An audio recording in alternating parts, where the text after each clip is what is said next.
한 주의 ETF 시장을 정리해드립니다. 윤선생 ETF 교실의 윤지용입니다. 네, 이번 주 ETF 교실 9월 29일부터 10월 6일까지 시장 동향부터 시작하겠습니다. 네, 먼저 자금 동향입니다.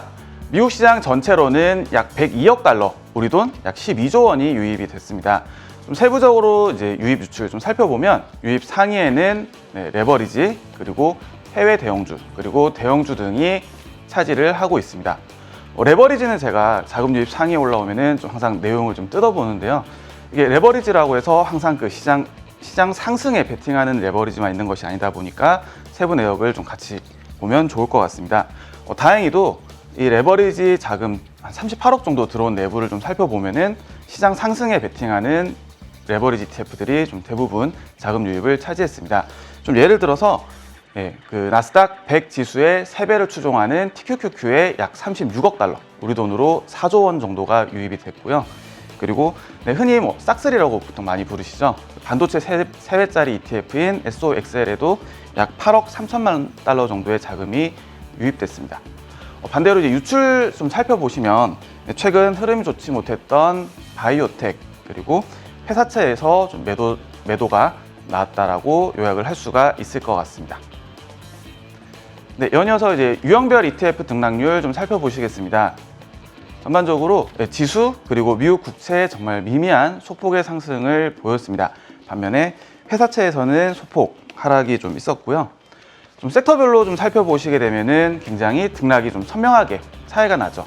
에너지는 상승을 하였고 바이오는 하락을 했습니다. 특히 이제 에너지 같은 경우는 이제 유가 상승의 영향을 좀 많이 받았는데 오펙 플러스에서 이번 회의에서 11월 달 40만 배럴을 증산하기로 한 기존의 합의를 이제 유지하기로 결정이 됐죠. 그러다 보니까 시장에서 기대하던 것보다는 이 증산량이 생각보다 좀 적다 보니까 아무래도 유가가 올라가고 그 영향으로 에너지 섹터까지도 동반 상승을 보였습니다. 네, 또 한 가지 국채금리 상승이 좀 다소 진정이 되면서 귀금속들, 예를 들면 금 혹은 은과 같은 기금속들이 좀 상승을 보였고요. 그 덕분에 금강주 ETF들 역시도 좀 상승을 보였다는 점도 같이 보시면 좋을 것 같습니다. 네, 상승률 상위입니다. 네, BDI 운임지수가 두 자릿수대 상승을 보였습니다. 굉장히 많이 보셨죠? BDI 운임지수. 이게 뭐냐면은 여기 보시는 이 벌크선의 이 운임료, 다시 말해서 이 벌크선을 이용하는 가격을 지수화한 것이라고 보시면 되겠습니다. 여기서 벌크선은 철광석이라든가 석탄 같은 것들을 이제 말 그대로 이제 날 것을 이제 그대로 싣고 다니는 그런 배들인데요. 최근에 이제 많이 굉장히 화두가 되었던 중국 에너지난과 관련해서 이 석탄 수요가 늘어나면서 이 물동량도 늘어나고, 그다음에 이 석탄 가격도 올라가다 보니까 운임지수 역시도 상승을 보였습니다. 참고로 이제 지난 9월 29일 날 5천선을 돌파를 했고요. 이는 2008년 9월 이후 13년 만의 일이었습니다. 네, 다시 돌아와서 최근에 가상화폐 가격들이 굉장히 강세를 보였죠. 그 덕분에 블록체인 산업 ETF들이 역시나 강세를 보였습니다.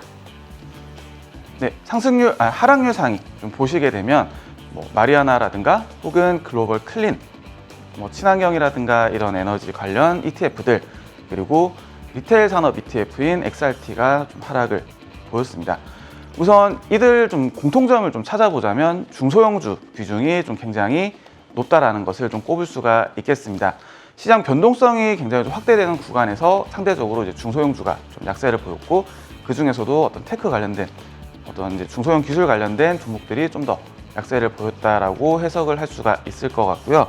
특히나 이제 친환경 같은 경우는 2020년 급등 이후 조정, 그리고 어떤 정책 지원과 관련된 실망감 등이 좀 복합적으로 작용을 하면서 하락폭을 키웠다라고 해석할 수가 있겠습니다.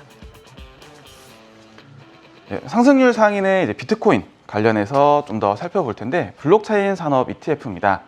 기사에서 보시는 것처럼 최근 강세로 인해서 잠시 55,000달러를 좀 회복을 하기도 했고요. 최근에 이제 가격 상승 요인을 한 두 가지 정도 좀 꼽아보면은, 첫 번째로는 브라질에서 비트코인을 이제 공식 화폐로 채택할 가능성이 있었다라는 보도가 나왔습니다. 그리고 두 번째는 중국 정부의 규제에도 불구하고 미국 정부에서는 비트코인에 대해서 이런 가상화폐에 대해서 상대적으로 이제 온건한 입장을 보인 게 두 번째 원인이라고 할 수가 있겠는데, 지난주에 이제 제롬 파월 미 연준 의장이 가상화폐에 대해서는 별도로 이제 금지할 계획이 없다라고 얘기를 했고요.